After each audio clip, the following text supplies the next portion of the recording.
Kalau mau pakai skincare itu nggak boleh asal. Soalnya ada beberapa skincare yang nggak boleh digabung. Aku Dr. Richard, dulu aku pernah jerawatan dan aku bahas soal skincare dan kulit di Instagram dan juga TikTok.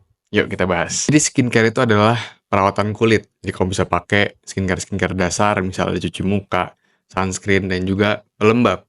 Tapi memang dari skincare-skincare tersebut punya manfaat yang beda-beda. Misalnya nih, kamu pakai moisturizer kayak hyaluronic acid itu untuk melembabkan, atau kamu mungkin pakai salicylic acid untuk kikis sel kulit mati, kurangin jerawat, atau kamu misalnya pakai apa lagi, niacinamide untuk mencerahkan. Jadi manfaatnya juga beda-beda gitu ya. Jadinya mungkin ada beberapa yang nggak bisa digabung karena bisa menyebabkan iritasi. Itu yang ditakutkan sebenarnya. Karena kalau misalnya terus-terusan iritasi, bisa ganggu skin barrier kamu.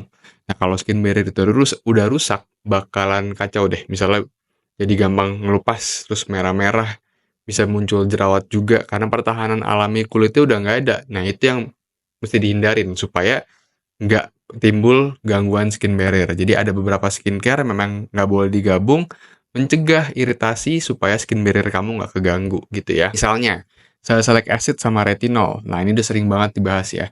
Jadi memang kalau dari salicylic acid itu dia punya manfaat untuk kikis sel kulit mati, bersihin pori-pori itu dari paling dalam gitu dia karena dia mengikat lemak, jadinya ngebantu ngebersihin pori-pori juga. Sedangkan si retinol, dia punya manfaat atau cara kerja mempercepat pergantian sel kulit. Karena dia memang skincare anti-aging ya, untuk memicu kolagen, mempercepat pergantian sel kulit, dan sebagainya. Jadinya nggak boleh digabung. Kenapa? Karena sebenarnya secara kimia nggak ada masalah. Nggak ada ikatan-ikatan yang bikin masalah kulit. Tapi, karena fungsinya atau manfaatnya sama-sama mengiritasi kulit, jadinya nggak disarankan untuk digabung. Karena takutnya jadi iritasi tuh. Si salicylic acid dia bersihin kikis sel kulit mati, sedangkan si retinol dia mempercepat pergantian sel kulit, takutnya malah jadi gampang iritasi gitu, jadi perih dan segala macem, gitu ya. Yang kedua juga ada yang namanya retinol sama vitamin C. Nah, ini juga nggak boleh digabung gitu. Soalnya kenapa? Karena dua-duanya ini dari retinol sama dari vitamin C kurang stabil. Secara kimiawinya mereka kurang stabil. Jadi sebaiknya nggak boleh digabung. Tapi kalau misalnya kamu mau pakai retinol atau mau pakai vitamin C, caranya juga dibedain aja. Misalnya nih kamu pakai vitamin C di pagi hari, itu digabung sama sunscreen, itu boleh. Sedangkan malamnya nanti baru pakai retinol, kamu pakein pelembab habis itu nggak ada masalah. Nah, yang ketiga ini bahan-bahan eksfoliasi sama retinol. Nah, jadi retinol memang yang mesti dipikir-pikir buat cara pakainya ya. Contohnya seperti AHA, alpha hydroxy acid. Biasanya tuh AHA itu ada beberapa macam kayak glycolic acid, mandelic acid, lactic acid. Nah, kamu mesti baca tuh nanti di komposisi skincare kamu. Ada nggak yang kayak gini? Nah, kalau misalnya ada, jangan kamu gabung sama retinol. Soalnya, balik lagi, AHA bisa kikis sel kulit mati juga tuh. Dia ngebersihin sel kulit mati kamu. Sedangkan retinol tadi juga udah ada ya.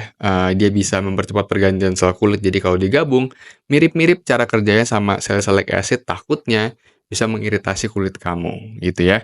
Nah, kalau misalnya udah iritasi, takutnya balik lagi ke resiko-resiko yang pertama, bisa mengganggu skin barrier. Kalau skin barrier udah rusak, resikonya banyak banget. Bisa muncul jerawat yang banyak sekali, terus juga bisa ngelupas, merah, perih. Ya, itu yang sebaiknya dihindari gitu. Tapi gini, sebenarnya pakai skincare itu nggak ada rumus yang pasti gitu. Jadi benar-benar kamu pakai aja yang kamu punya dan kamu cocok gitu. Jadi misalnya kamu udah ketemu nih, misalnya paginya pakai salicylic acid, malam pakai retinol, nggak ada masalah. Kamu lanjutin aja. Atau mungkin gini, kalau kamu cuci mukanya pakai salicylic acid, tapi misalnya pakai serum vitamin C untuk pagi, dan kamu kulitnya nggak ada masalah, malah lebih cerah, lanjutin aja pakai, nggak masalah berarti gitu. Tapi yang penting gini, jangan gampang ganti-ganti karena cuma lihat yang viral aja. Nah, itu yang paling penting sebenarnya.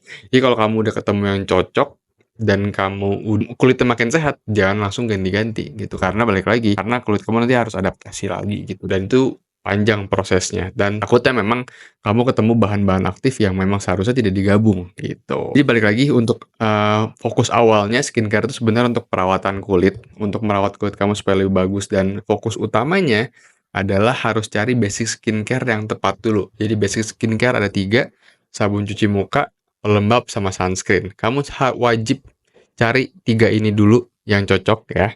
Kalau kamu udah ketemu 3 ini yang cocok, kamu baru boleh deh cari skincare tambahan, misalnya kayak retinol, eksfoliasi, dan sebagainya. Baru boleh kamu cari yang kamu mau coba gitu. Aku rasa itu aja sih, nggak banyak-banyak buat kali ini. Jadi kalau misalnya kamu ada yang mau ditanya, silahkan tulis di kolom komentar atau boleh DM di @dr.richatl di Instagram, kamu boleh tanya ke sana.